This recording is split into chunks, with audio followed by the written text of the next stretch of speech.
when you think about like who are the leaders you want to like talk to or have lunch with or whatever, meet again or whatever it is, there's this theory that connects with it in preaching, right? So I come from the pastoral world.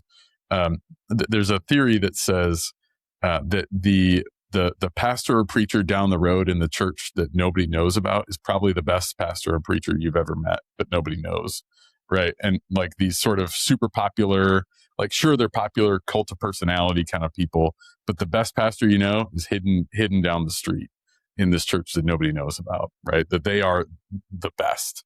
Not all of them, but the best one is hidden, right? The best leader is hidden. I actually think the same is true in this conversation. Like, it's hard for me to argue with Jesus and Moses, but I think oftentimes, like, I think the best leaders are the quietest ones that nobody knows. Hello and welcome back, listener or viewer.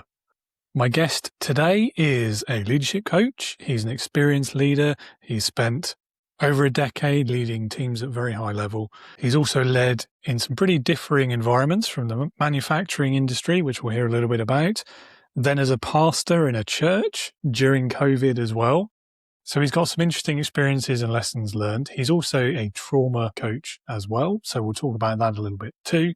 His name is Kurt Busch of the Brimstone Coaching Group, and today's conversation is very much focused on our key topic of leadership, putting people first, and how to succeed and create the environment for success in any team. So another informative conversation. I hope you find it entertaining as well. Plenty to learn from this one. Do stick around till the end or check those show notes, those ever-present notes down there, wherever it is that you're listening or watching. You will find there links to learn more about Kurt, perhaps find him on LinkedIn, check out his website, reach out to him as well. If you are new to leadership, if you are one of those accidental managers, the technical leaders, someone who's been promoted because of what you know and then pretty much left to your own devices to figure out leadership by yourself, then Leading with Integrity is here to help you with that. My Integrity Leaders online community is also there for you. It gives emerging technical leaders real-world guidance, access to a community of peers and like-minded leaders, and practical tools and knowledge so that you can lead with confidence instead of trying to guess your way through it. No more stumbling in the dark, or at least not by yourself. If you'd like to learn more, do visit leadingwithintegrity.co.uk. Plenty of information on that site. There's some free resources. There's a guide you can download. There's a quiz you can take. Then when you're ready, hit that big green button and choose the membership level that best suits you. And I look forward to welcoming you aboard very soon, any day now, today perhaps even. No pressure though. And in the meantime, let's get on with this conversation with today's episode of Leading with Integrity.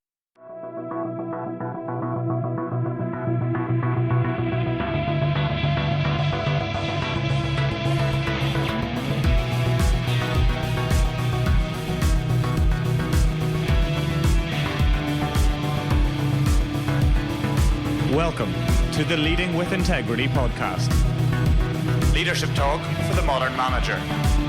With your host, David Hatch. Kurt, welcome to Leading with Integrity. Lovely to have you on the show today. Yeah, good to be here. Thanks so much for having me, David. Yeah, well, I'm looking forward to this conversation. And to start us off, over to you. Tell us a bit about your background, your career so far, what you do, why you do it, etc.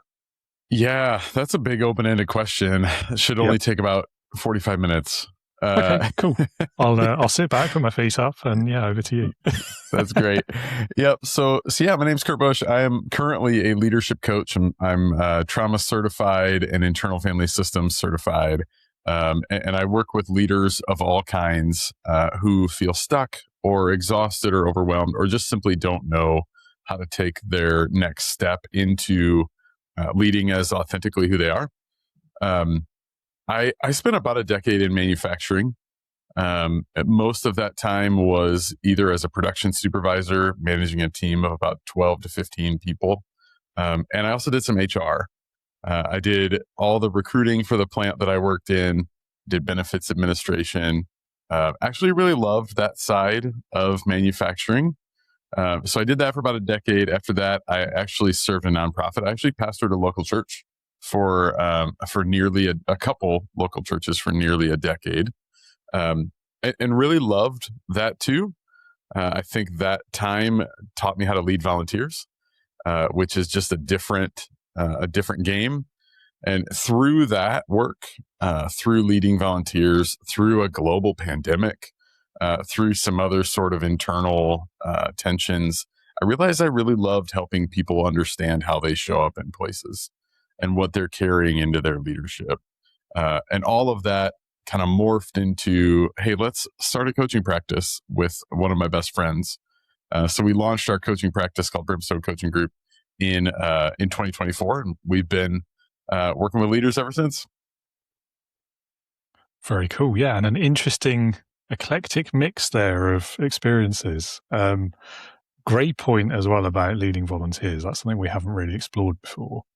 And I feel like leadership, when it works, looks the same more or less, regardless. But I feel like the main difference there is with volunteers, you can't threaten to cut their pay, for example, if they're not doing what you want, which to me isn't leadership. That's a different approach, isn't it? But I can see why a lot of people might struggle with that difference. Yeah. I think I agree with you 100%, David. I think that gets into the managing piece, right? When we start to talk about consequences for not performing. But I think the big difference is that volunteers, this is like second or third job for them, right? These are people that we're asking, especially in a local church, we're asking them to do something in the evenings after they've worked a full day. They've, tried to hang out with their family for a little bit, and then we get to see them as leaders for, a couple hours, and trying to figure out like how to help them engage when they're tired, and when, like I'm in the trenches every day, they're not. It is just a different kind of leadership. When you talk about, how do you inspire people? How do you bring people along? How do you, equip people? Yeah, just a different world for sure. Yeah, I think that another difference that perhaps is a positive, put it in the pros column, is the reason they tend to be doing it. It's more altruistic, isn't it? Not always. It depends on the charity, the organization, doesn't it? The non-profit. But certainly I would expect in a church environment, they're doing it because they want to do good. And I think that probably helps. That's a great point, David. Great point. Yeah. Yeah, it's been a long time, but I did do some sort of volunteer work way, way back in my 20s. It wasn't a church environment, and there were definitely people there for the wrong reasons. Yeah. There are certainly, I can't speak to the UK culture, but in the Midwest US culture, there is definitely a posture sometimes like, hey, I get asked to do something. Well, I have to say yes. I can't say no. So there are some times where a volunteer ends up in a spot maybe they don't even want. But the honor or the privilege or, whatever that looks like is too strong. And that can lead to some other things that's maybe a topic for another podcast. Yeah. I mean, also though, like people who want to help and do good are generally bad at saying no to things, aren't they? So yes, that's correct. That's so good, David. Yep. Awesome. And then something else you mentioned that I think is also worth exploring, particularly for a lot of people in the audience who maybe don't know what it means, but you mentioned being trauma certified. Can you expand on that a little bit more? Explain what it means firstly for anyone who doesn't know, and then go from there, I guess. Yep. So I always like to say first, I'm not a counselor. I am not a licensed therapist or a clinical therapist. So we think about trauma in two ways. One way, a clinical therapist would be able to speak to more effectively, which is big T trauma. Capital T trauma is, a catastrophic event in a person's life. Something that will alter the course of a person's life. So we think about big T trauma. That's the lane of a clinical therapist or counselor. But we also think every single one of us has what we call little T trauma. Little T trauma are things like the moment in school where we get embarrassed in front of our class and our class laughs at us. That's little T trauma. Or the time where we present something at work and we forget what we're saying and we look silly or we get embarrassed there. That's little T trauma. or the times when maybe our parents say something to us that unintentionally hurts. That's little t trauma. So we would say that every single one of us has those experiences of little t trauma that shape how we show up as adults, that we learn in those moments how to respond to little t trauma. We learned how to keep it from happening again. And then we employ those ways of being to be safe. We just employ them for the rest of time until we decide we want to employ a different strategy. So much of our work is helping people understand, or ask the question, is there a little t trauma moment in my past that I'm responding to as if it's present today, even though it's firmly planted in the past? But while we all do that, certainly we all do that, what we find is that it's largely unhelpful. That if I have little t trauma, I have a little t trauma experience in third grade, which is like 8 or 9 years old, David. What I found out early in my kind of self-awareness journey is that when that little t trauma would get triggered, I would show up as like 8 or 9 year old Kurt. When actually the situation I was in needed present day Kurt, right? So that's what we mean when we think trauma. We are trauma informed, that our coaching is trauma informed in the sense that little t trauma is having an impact on how we lead today. And if we can become aware of it, we can begin to change those patterns of behaviors, how we show up and lead. Okay, well, thank you for that explanation. And so, I mean, what drew you to seeking that qualification? Like, was it because of what you'd experienced, or was there something else going on? If it's too personal, you don't have to answer. No, I'm an open book. So my coaching partner and I, we knew each other for almost a decade before we started coaching, and we met in a sort of self-awareness process or self-awareness journey, if you will, that we were participating in together. And some of that work was based on sort of family of origin things, and how family of origin shapes who we are and how we lead, kind of based on this idea that we're all formed by someone or something. The question isn't, are we formed? The question is who and how are we being, or who is forming us and how are we being formed? So I think we just came away from that process really looking inward at ourselves and our own experiences and seeing how we were showing up today and how it was connected to those things in our past. Really quick, my third grade little t trauma was misspelling a spelling word in a spelling bee that was very easy. It was a very easy word, and I misspelled it. It was hugely embarrassing. And I learned as a leader that looking incompetent, or having one of those moments where I looked less competent than I am, I learned that that's dangerous and that's risky. That people might laugh at me, or people might think less of me. So I had started some of that work to say, like, okay, how do I undo that? That work was hugely impactful for me. It changed the way that I led. It changed the way that I showed up in spaces with people who I was leading, and also who were leading me. And over time, we just realized, like, we needed to understand this more.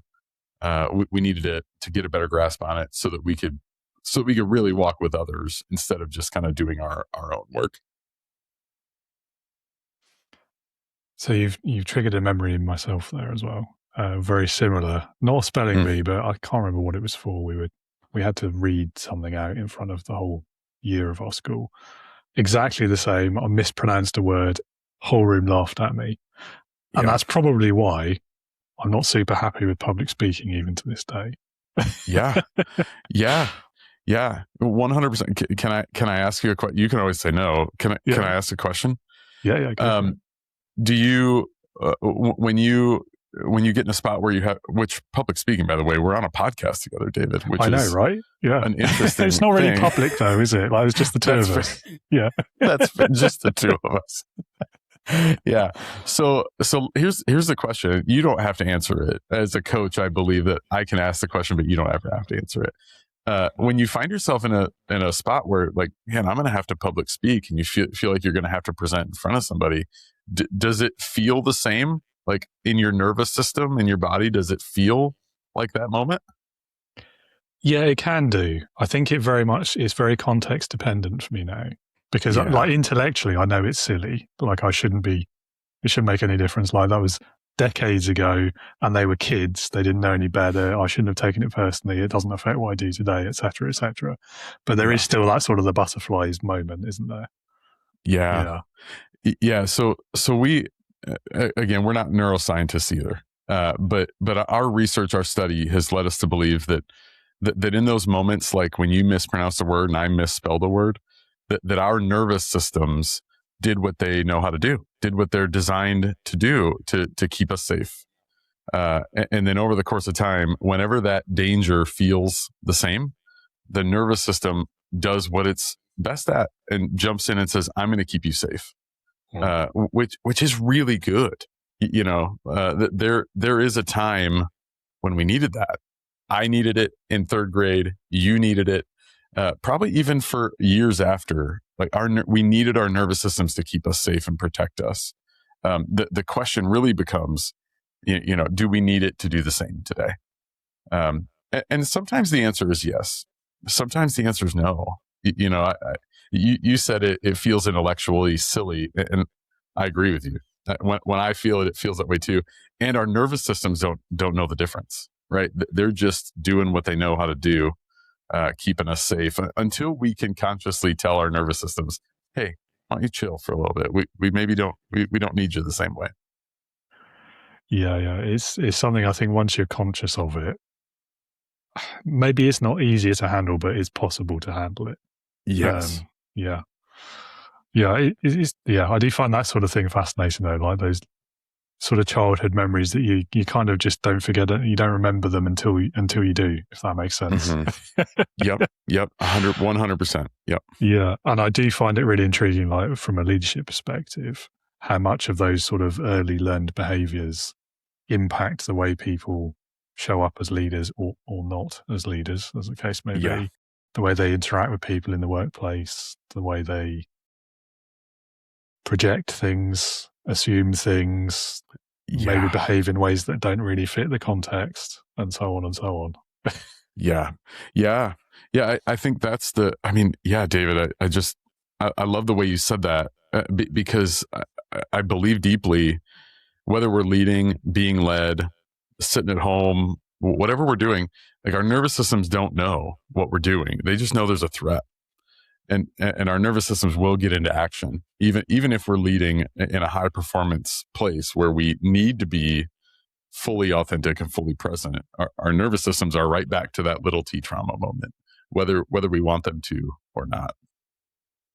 Yeah, it's kind of annoying, isn't it? Yeah. Super annoying. So annoying. Yeah, so we sort of touched on this already, but I think it leads nicely into the next question, doesn't it? Which is this concept of the inner critic and why so many leaders have such a strong one. Yeah, I had a client the other day, David, who is a leader of a team of 7 or 8 people in a manufacturing environment. Extremely intelligent. I would say gifted leader. Very thoughtful, very analytical, like one of the best leaders that I get to work with. He was we're on a Zoom call just like this, and he kind of leans into the camera and he looks at me, he says, am I the only one that feels this like inner critic? Am I the only one that feels like I'm doing a bad job all the time, or like I need to do better? Like genuine question. Am I the only one? And I paused and I smiled a little bit and I said, you're not, like, it's everybody.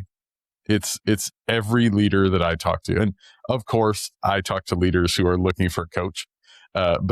But most leaders I talk to, even the ones I'm not coaching, have some sort of inner critic that keeps them stuck in some way. The question of like, why do they feel that's one for the ages. And I would love to hear your take. My sort of working theory. See, I'm going to turn it and make you answer that too, David. my working theory has a couple prongs. I think number one, the culture that we find ourselves in 2026 around work and leadership is one that says that the pace just has to be so fast that we just go and go and go and go, with little time to stop and pause and reflect and see, like, how are we doing? What is true about our leadership in our lives? So I think pace does that to us. I think the other thing that's true about the culture of work and leadership is that there is just immense pressure to perform, immense pressure to grow and produce more and earn more, and whatever team metric you're leading is to get more, and that pressure is just so immense that it causes us to fake it till we make it. I think that phrase is one that we use a lot in the leadership world. And I think all of that traces back to some level of immense pressure put on the leader today. That's sort of my working theory. I know there's other theory. I don't know. I mean, how would you answer that, David? Yes, that's a good question. I think you're right. I think there's that sort of pace of change. I think I would add things like technology and social media in particular. And it's similar, I think, for imposter experience too. That sort of keeping up with the Joneses, comparison culture kind of aspect to it. Yeah. But I also think for both imposter and for this kind of inner critic thing, not all leaders experience it, especially not all business leaders. I think those who do, I take that as a green flag. It's a positive sign. It shows that you care about the right things, that you care at all, and that you're thinking, like, inwardly, you're self-reflecting enough to even be worried about these sort of things. Because if you weren't, you're the sort of sociopathic leader that nobody wants to work for. I love that. I absolutely love that. I love that as a green flag. Couldn't agree more. Yeah. It's not to say that it's any easier to deal with, though. But yeah. I mean, everything has a shadow, right? Yeah. I mean, if that's an indicator, right? I would never like celebrate one of my clients, feeling this deep inner critic. Like I wouldn't celebrate it for the fact, in and of itself that they feel it. But yeah, I would celebrate for sure. I mean, I love how you put it. I would celebrate the fact that they're aware of it and they notice it and they have that sort of inner dialogue. Yeah, I love that, David. I've never really thought about it like that. Yeah, I think as well, to a certain extent, they're just part of the human experience, aren't they? Like, I think everyone has that in some form or another, apart from those outliers, like the extreme empath at one end and then the sociopath at the other. But yeah, I think, that sort of being able to recognize the fact that it's quite a common experience and you're not alone has to be the first step to feeling a bit better about it. Certainly was for me. Yeah. Anyway. Yeah. 1,000,000%. Yeah. I mean, I think I run into a lot of people, David, because we do sort of emotional maturity work as well. And, I run into a lot of people who say, I'm the least anxious person which is usually an indicator like, oh, you might be the most anxious person that I know. Usually the inner critic question, when someone says, I really don't struggle with that. If I know they're not a sociopath, what I know is you haven't noticed it yet, because I do think it is a human experience. Again, sociopaths kind of out of the question, but I do think it is a human experience. So it's probably a question of like, have you noticed it or have you felt it? I think some of our clients actually just feel like it's normal in a sense of like, well, this is it, right? Like this is what it means to be a leader. So I'm going to label this as normative and not begin to question if it has to be normative. Yeah, I suppose to an extent that is true, isn't it? But yeah, that doesn't mean you have to keep putting up with it. Yeah. I mean, maybe there is a category of people out there who are just oblivious to it. And maybe they've had very sheltered careers and just been very fortunate. I guess that might be true as well. But yeah, interesting though. Yeah. So, I mean, the next natural question is, how do you help them get unstuck? What does your process look like? Yeah, good question. I mean, you talked about this already a little bit, like noticing and naming. I mean, noticing and naming is the first step. There is something, I wish I could articulate it, but there's something nearly magical that happens when we can say something out loud to another human. There is something that happens when what we think goes from our sort of internal dialogue into real dialogue with another human. So I do think being able to name, I'm really tough on myself. I'm harder on myself than I need to be. I'm beating myself up when I don't have to, or even just, I don't want to feel that way anymore. That naming and noticing really is the first step. One of the other things we like to ask people early on is to begin to build the practice of pausing and reflecting when they feel this. We say transformation is like a super long, slow journey. If I'm going to be transformed in the way I think about myself or how I lead, it's going to take a long time. But I think maybe the closest thing to a silver bullet that I can give clients to, like, here's the guaranteed way to transform and mature and grow, is to practice reflection. And in the case of the inner critic, particularly, reflect on, what situation is stirring it up, and ask maybe one simple question: what's true? What's true? And that feels simple and flippant, and I certainly don't mean it to be simple and flippant, but over time, I think what's been true for me, what's been true for our clients, is that when that inner critic flares up, the centering question of what's true over the course of time can begin to change the way we think about ourselves and about our situations. Yeah, I think that the giving voice to it almost feels mythological, doesn't it? Like it does. It does. But I'm trying to think. I love finding cliches that are true and trying to apply them to things. And the one that pops into mind for this one is the one about a burden shared is a burden halved. I think maybe just that act of like sharing what you're going through with someone else can feel like the load is lightened a little bit. Yeah. But yeah. Yeah. I'm sorry, I interrupted you. No, it's okay. We talk about guilt and shame quite a bit. We, in our kind of work with leaders and their work on little T trauma and emotional health, guilt is one of these things where, like, guilt can actually be productive for us. If I do something wrong, like, that can actually be empowering for me to name that and to feel that. Shame, however, is often connected to this inner critic, this feeling of not being enough. So shame is I am bad or I am wrong. Guilt is I did something bad. And what we believe is that shame of, like, not being enough or I need to criticize myself, that lives in the dark, which again sounds cliche. But yeah, saying something out loud like that begins to erode at our ability to believe it. It begins, even if it's just to one person or in a journal, even sometimes writing something down. I think kind of getting those things out of the dark does kind of mythologically take away its power to be truth in our minds. Yeah, definitely. And I think the other aspect of it is, particularly when we're working or dealing with leaders, like, leadership can be very isolating. Almost whether you're good at it or bad at it, like, it just by its nature, you naturally, whether you want to or not, it creates barriers, and it can be very lonely role to be in. So just that simple interaction of having a conversation with someone outside your team, outside your business, who isn't going to judge you, that whole kind of psychologically safe sort of space approach. Yeah.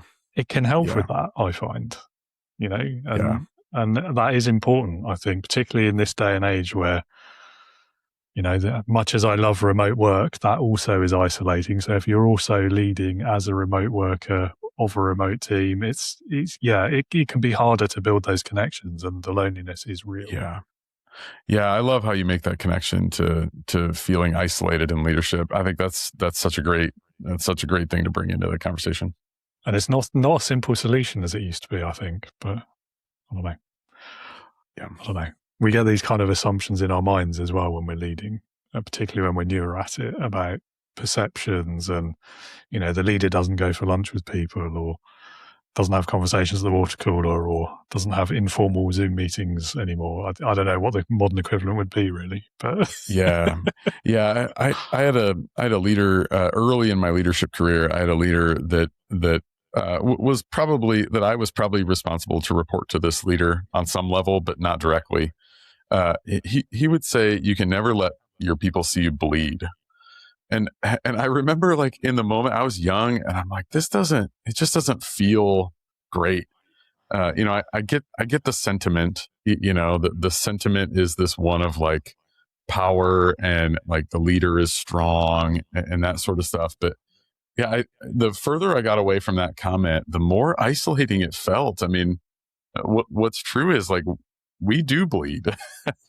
and there is certainly some wisdom and discernment around like who we allow to see what. But yeah, it just hit me in that moment so isolating. I would hear him say it and I would just like bristle at it. And I kind of just felt bad for the person of, man, who do you let into that place? And like, how are you handling that? But yeah, I think you're right. That there are some older mental models that keep leaders in those places that create more isolation than they prevent.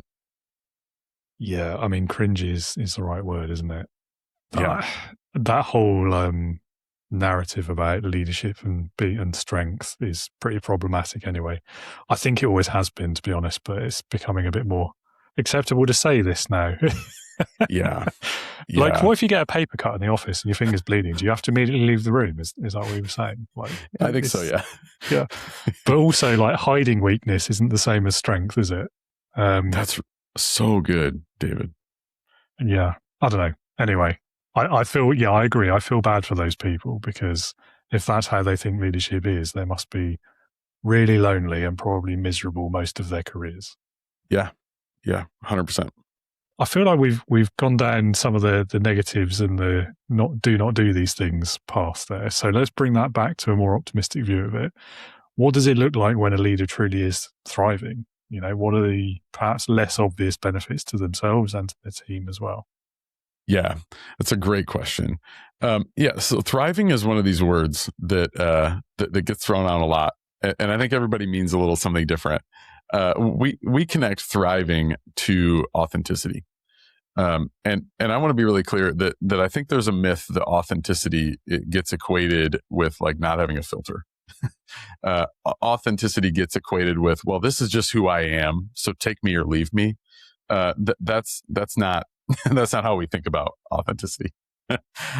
We think about thriving as being authentically who and how we want to be.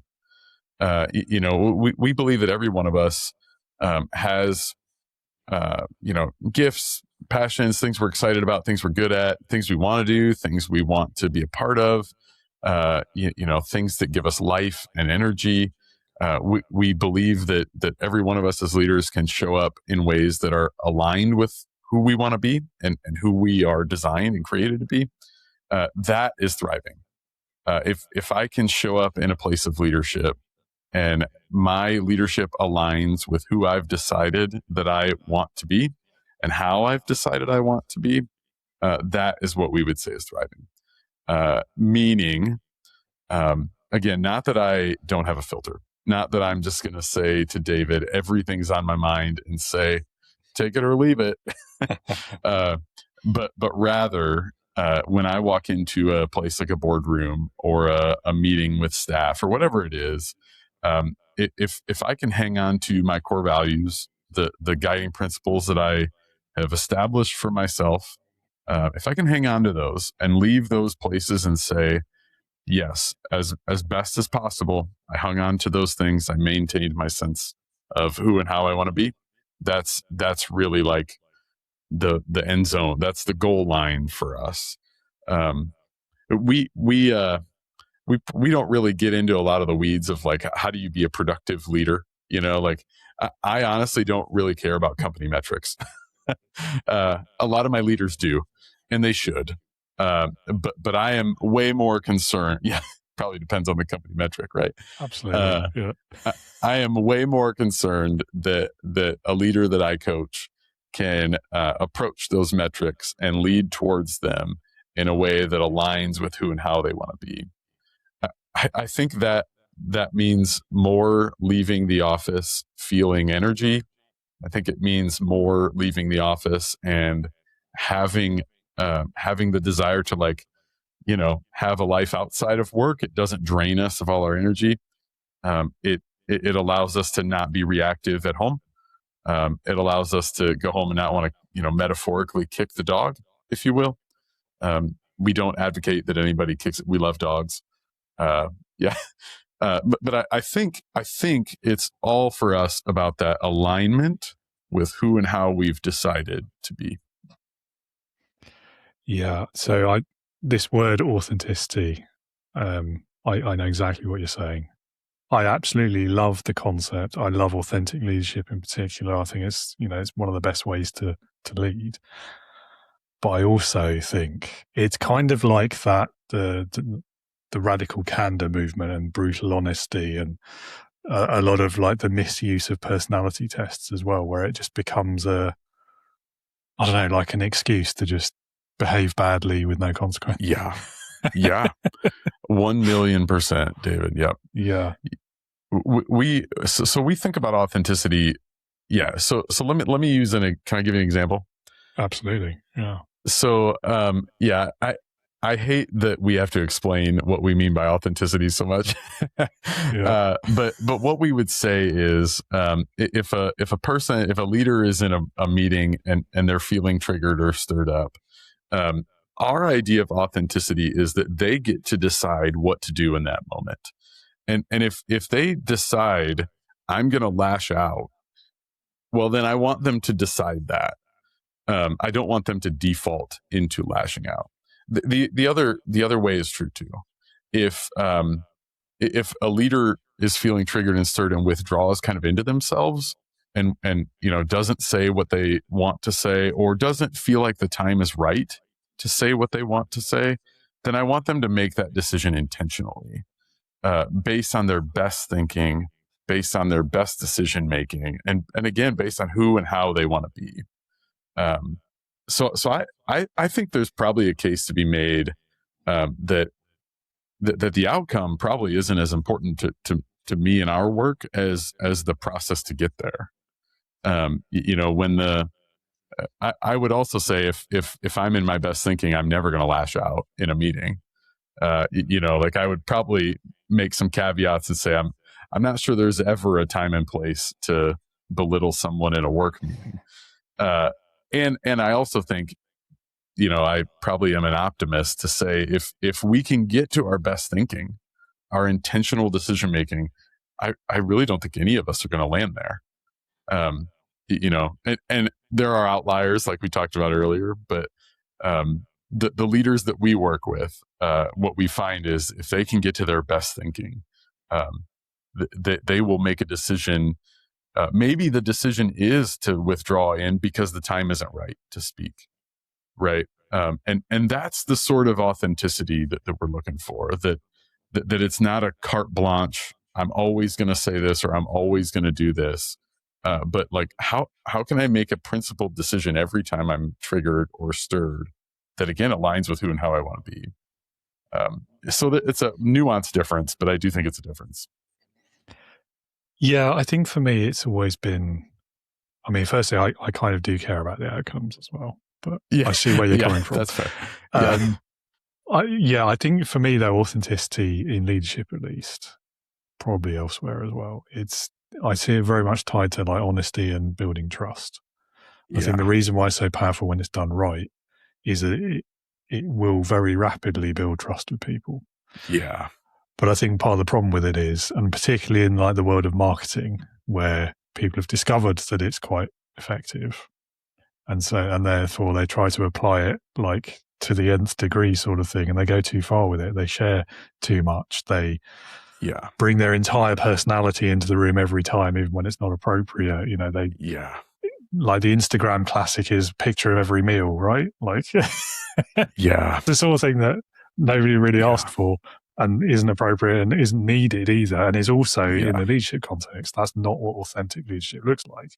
Authentic Yeah. leadership doesn't mean showing up and giving everyone a download of everything you've done since you last saw them. Yeah. What it means is showing up and reacting to a situation in a way that fits you, your principles, your values, your character, the kind of leader you want to be, all the things you were saying. So Yeah. it's moderated, but still true. Yeah. I agree 100%. I mean, I love the moderated but still true. I think that's the best way. I don't think I could say it better. I think a lot of people feel that sort of inauthenticity if they're not like, oh, here's everything about me since we last met, as you said. And that's something different. Right now, like there's some sort of anxiety at play, or there's some sort of little T trauma at play. But I had a leader the other day that I talked to. He leads a team of volunteers. He's actually a pastor. I'll just say that. He was in a very hard conversation with a staff member, and we got on a Zoom together, and he laid out, here's what I'm going to do, and here's the conversation I'm going to have. And it was stark. It was sort of heat of the moment. Here's kind of like blitzkrieg, right? I'm going in, and I asked the question. I asked two questions. Does that align with who and how you want to be, and is it going to get the results that you want it to, right? And his answers were to both, no. and I think to me that's authenticity. I think some of the world today, some even leadership voices would say, no, if you feel that way, go in with both guns blazing, right? Whereas I would say, be authentically who you are, hold those principles and those guiding the values that you let guide your leadership. Be really clear about those and hold on to them. And I think to your point about trust and relationships, you kind of get like one really good shot at that, at least one really good shot at ruining that. So I think that's the sort of practical authenticity is not like, how do you go into this, take it or leave it, here's who I am, but how do you go into this most aligned with the results you want and the principles that you want to hold. Yeah, absolutely. Yeah, no, I love that. And I think, there's that quote, isn't there? Quite a famous one from Warren Buffett, which I'll probably butcher, but the one about a reputation, how it takes like a lifetime to build it and seconds to lose it. Yeah, I think that's the kind of thing. And then also, maybe this is part of that moderation piece, but there's the bit about like being true to yourself, your values, and who you want to be. Definitely matters. There's also like more practical considerations, like, is that going to be helpful in that situation? Is that going to produce the result I want or what the business needs? Yeah. Because again, like, so punctuality is an example I use quite a lot in this context, where like, if you're going to make a big deal as a leadership team or as a business about punctuality being a core value for you, and then none of your leadership team are ever on time for anything, like, that's the sort of inauthenticity that people pick up on. Yeah. But also, like, even if you are, and then someone is late, so you're a bit annoyed about that, your natural instinct is punctuality matters. We need to say something. We need to do something. We're going to charge in and shout at them or whatever. You should never shout at anyone in any business context, just to underline that. But in this example, is that actually going to be helpful, though? Are they going to change their behavior if you get in their face about it like that? Probably not. Most people will react badly to that at best and double down at worst. So it's not worth that, is it? And you've got to kind of read the room a bit and be a bit contextual and adaptable in the way you deal with these things. Yeah, I think that feels so wise, David. I mean, I like what you. Hey, I'm not sure, but I'll take your word for it. Yeah, you should like do a podcast about leadership, David. Oh, that's a great idea. Yeah, I mean, I think what I like about what you said is the question is always the question of like, is this going to get the results that I want? That's always an important question. And I think if the answer is no, I think a leader can say no and choose to pause or not react and still be authentic. let me give you an example. I served this church in a small community, and we had a couple part-time custodians. They would clean the building, and they were quite aged. They were aging quickly, and the performance was dropping. And quite frankly, I would get very frustrated, very frustrated. They didn't report to me, but I would say to the person they did report to, the director of operations, he and I were peers. I would, in moments of, professional collegial conversation, say something to the effect of like, enough's enough. Like, these people have to go. And that's me being as honest with you as I can in those moments. Like, I was angry. It's time. Like, these people have to go. This peer who's done a lot of the same work that we coach people in, he asked me the question. He would always ask me, we can do that, but are you willing to bear the consequences? Like, do you think the results of that are going to be what you think it's going to be? And, these are people in a small town that everybody knows, that everybody loves. Like, is now the moment to pull that trigger and bear those consequences as a leader? In my emotional state, I was like, yes, let's do it. But in best thinking, the answer was no. Right. And I don't think that makes me an inauthentic leader. I think that makes me authentic, meaning that I want to make the best decision, given the information in front of me, the best decision I can. So I think even in those moments, I think you highlighted something that is important, that there are ways to say, pause, time out. This isn't going to get the result I want, so I'm going to go a different direction. Doesn't mean I'm a bad leader or inauthentic or anything. It doesn't mean anything. It just means I'm making the best decision I can. Yeah, absolutely. Yeah, I mean, another example, I'm quite impatient by nature. Does that mean I'm always rushing at work or always trying to rush other people? Not anymore. Maybe once.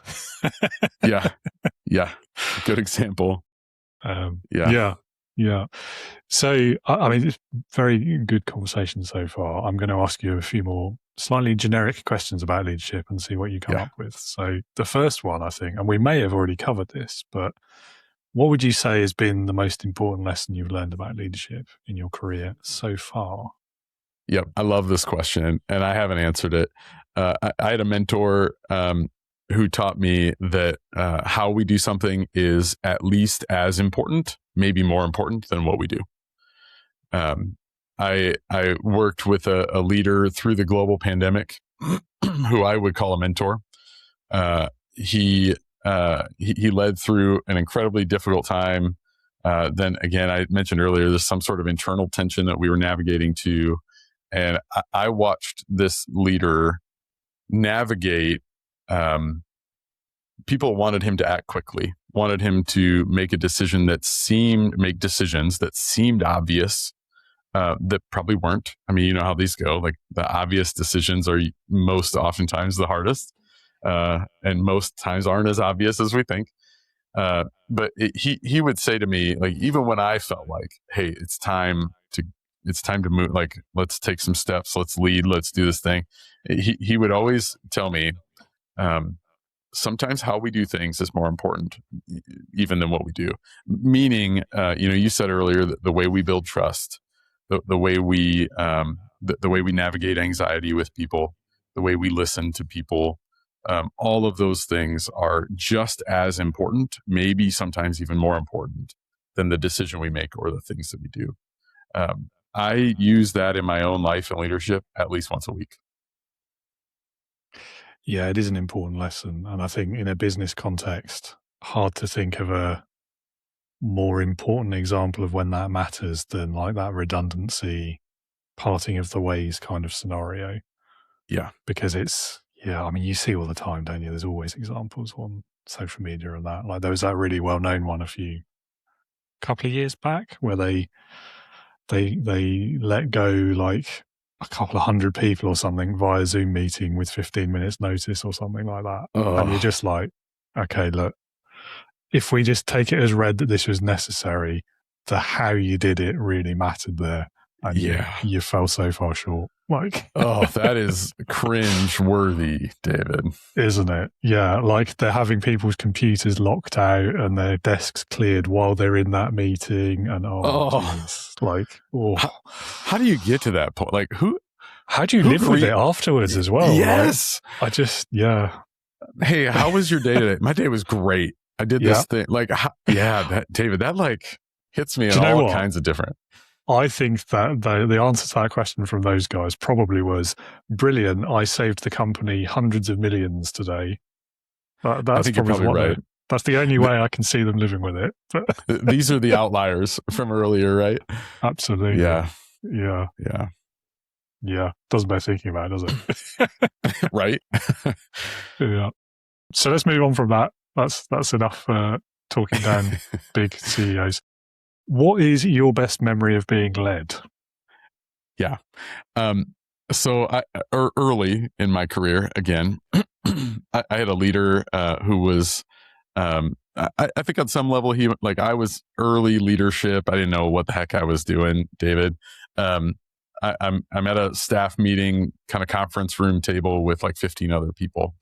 And I'm sitting there after somebody in the organization had made a mistake. The business manager made a mistake, and none of us got paid on time. Like direct deposit was a week late. I watched the leader of the organization set up the story. Hey, I know there's been this mistake, and then I watched the leader welcome the business manager to share what happened. The business manager said, hey, here's the mistake I made. Here's how it's not going to happen again. And the business manager said, now I would love to hear the impact that my mistake had on you. And I watched the leader of the organization create space for all of us as, a team, be able to have the space to name, here's the impact of me not getting paid for a week. And most of us around the table were like, no big deal. A couple people, it was a big deal. A couple people that had some auto pay kind of stuff, and it was a big deal. And all the while, I'm seeing this key leader of the organization create this tone and culture that said that we own our mistakes, and we listen for impact, so that we can, number one, understand what we're apologizing for. And number two, create a level of trust and listening amongst the team. And I will never forget, the posture of that leader, the courage of that leader, and the ability then, and what it felt like for me to be heard. Even I didn't say anything, and I still felt heard. Right. So that sort of leadership posture that never once apologized for the person, never once overfunctioned and said, I promise this will never happen again. Right. None of the kind of tropey cliche things. Just in the moment, let the moment be, and let the conversations happen. And honestly, that was the healthiest team I've ever worked on. I learned a ton, and I will never forget that is the posture that I want to recreate, that listens, and listens well for impact, not just for how can I be sorry, if that makes sense. Yeah. How can I get forgiveness and move on? Yeah. That is such a great story, particularly that impact question. Like, how many people even think about that, let alone leaders? I hope more and more. Yeah, no, absolutely. But more. I mean, it's such a great lesson for accountability and building the right culture as well. Because if you don't fully understand the consequences of things, good or bad, you can't really appreciate. You can't really have accountability. You can't really lead from that sort of right place, that right headspace. Yeah. I love that. Thank you for that story. Yeah. So I've only got fun questions left now. Not that the others haven't been fun, but these are fun. A bit silly, Len, let's say. So the first one is it's that classic time travel question, right? So if you could start your career over again, is there anything you would do differently? Easy. Easy, David. This one's so easy for me. My first like real leadership role. I had a person that I reported to who would ask me so many questions. And I remember feeling so upset and frustrated and angry. Like, why are you asking me so many questions? Like, I'm telling you why I'm doing what I'm doing. I'm telling you why this needs to be done. Just leave me alone. And I remember like being like, maybe even on some level being hurt. Like, why don't you trust me? I mean, that was the question. Like, why don't you trust me? I look back now, David, and I realize, number one, I had no capacity for curiosity. So I would work on right now in present day Kurt, curiosity is a value that I want to hold in every conversation I'm in. But that back then, time travel Kurt, no curiosity, no capacity to say, why is this person asking me these questions? Like, is there another motive other than lack of trust? So number one, I'd be curious. But number two, like I realize now, I look back and I realize, I gave away so many opportunities to lead well because I was so caught up in like, why don't you trust me? He did trust me. Like he did. And asking questions is actually what good leaders do. He was actually leading me really well. He was giving me an opportunity for me to get clear on what I was doing, letting me get clear on motives and outcomes. And I missed all of it because I was so caught up in this feeling like I was not being trusted. Now, certainly there are times where people don't trust us, but this wasn't one. Like, I can look back now and see so clearly this wasn't it. This was genuine care and concern for me and for the organization. And I missed it.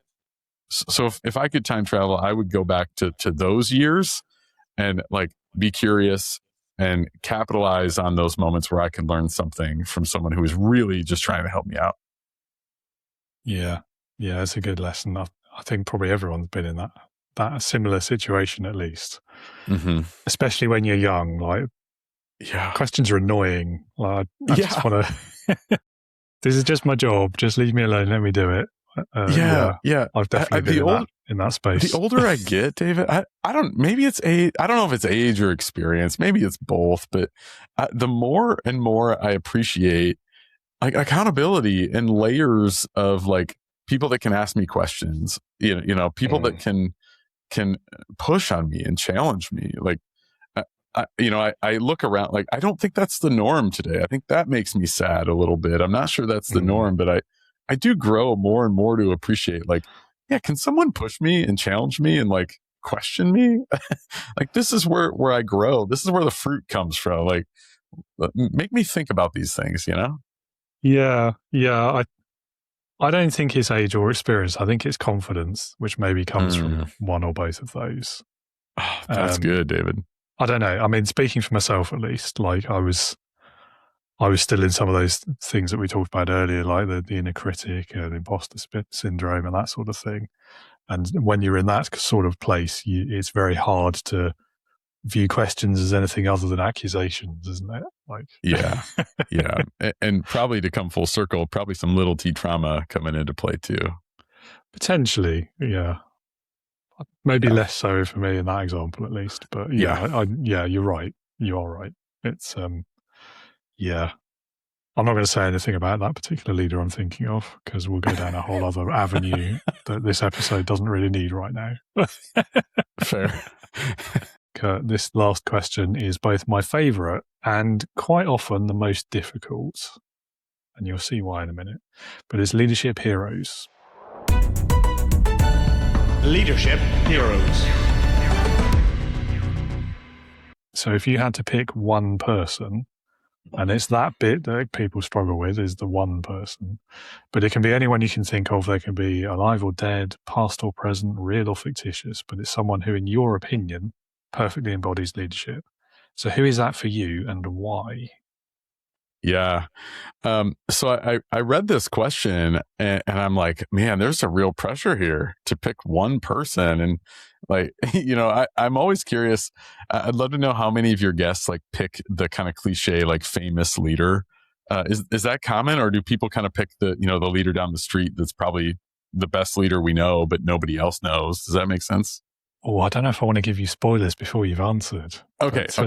I'll tell you afterwards. Give us your answer great. first. Great. Yeah. So mine is he's a really good friend of mine. His name's Brian Keepers. And he was one of my mentors. He is very much alive today, and I see him quite often. But this was my supervisor in the church that I led through the pandemic. And this is the person who taught me how you do things is often as important as what you do. It's simple, David. I learned more from this person than anybody else in my leadership journey. The curiosity, the emotional maturity, the humility, and frankly, the deep, deep care for people that he leads. That has impressed upon me more than I know how to articulate. I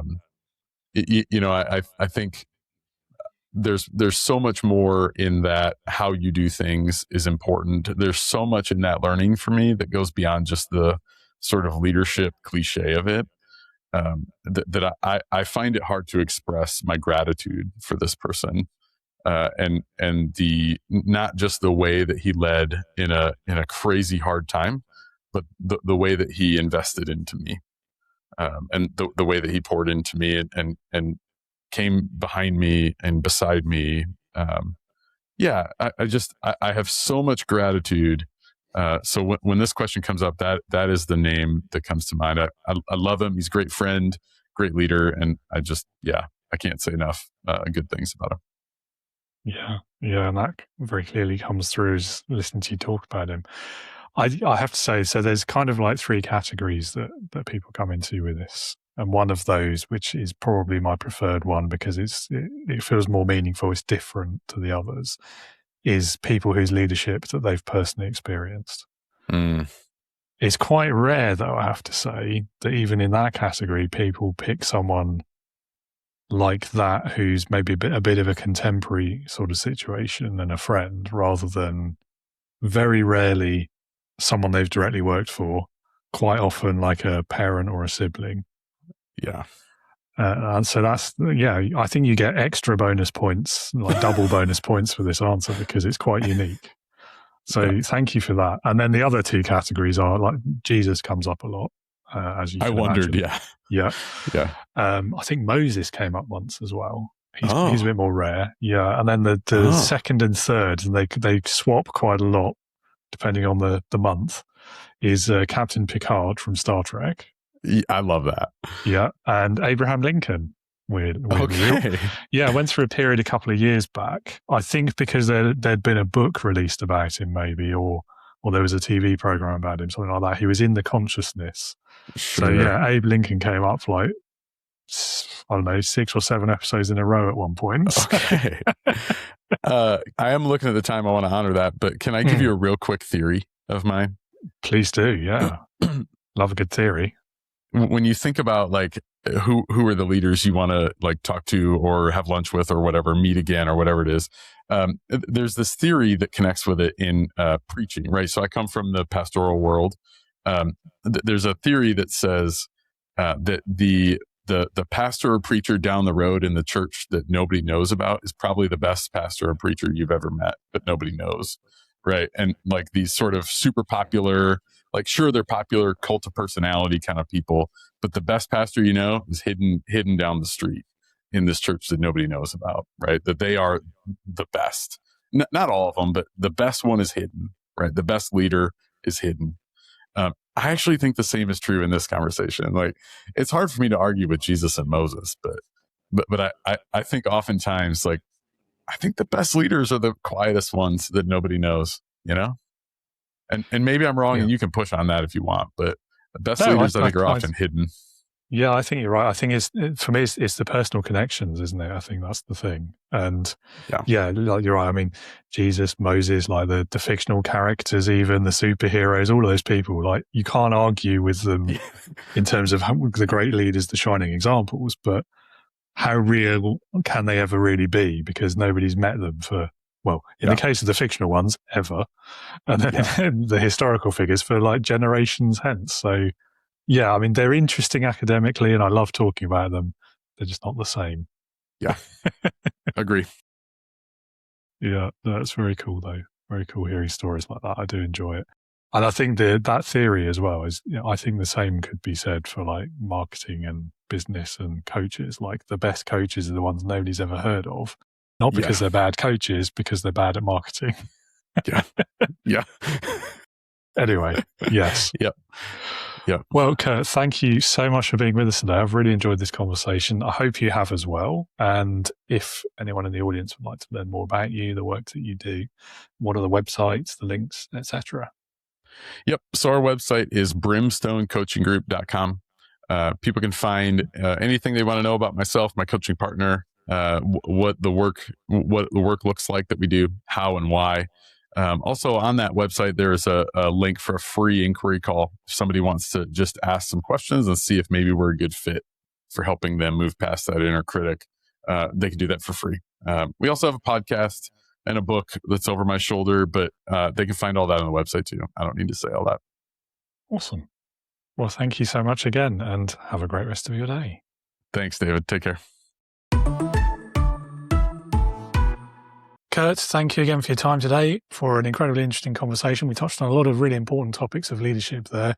And the trauma part of it as well was particularly enlightening for me. We even uncovered one of my own small t traumas there. Listener, viewer, hope you found that useful. If you would like to learn more about Kurt and the work that he does or has done, you will find those links down in the show notes. Check out his LinkedIn, check out his website, reach out to him for a conversation, as I'm sure he would love to hear from you. And if you are one of those struggling leaders, the first-timers, the new managers, perhaps even a first-time business founder growing your first ever team, and you are feeling that sink or swim, pushed in at the deep end kind of experience, kind of phenomena right now, perhaps the imposter syndrome, although I don't like the word syndrome, the imposter experience, perhaps that's starting to wrap you on the knuckles, tap you on the shoulder, loom over your shoulder, if you will. Then good news, the Integrity Leaders community is here for you. You'll find out more at my website. It is leadingwithintegrity.co.uk, and there's a big green button on that homepage, which will take you to our community sign-up area. If at any point you would like to learn more, my LinkedIn details are also down in the show notes. Please do connect and drop me a message. Always happy to hear from a listener or viewer of the show, and very much always happy to talk about leadership. Some might say to excess, but I'll leave that up to your judgment. Thank you again so much for being with us today. Do join me again next week with my next guest, Leslie Waldron. We'll be talking about health at work, women's health in particular, perimenopause, what leaders don't know, don't think about, could know, could do, how and what leaders can be doing to support health more generally in the workplace, as well as those more specific examples too. So again, another interesting conversation, a topic we've not really touched on before, but nonetheless, a very important one for the modern workplace. Hope you'll be back with us, and until then, as always, be a leader, not a boss.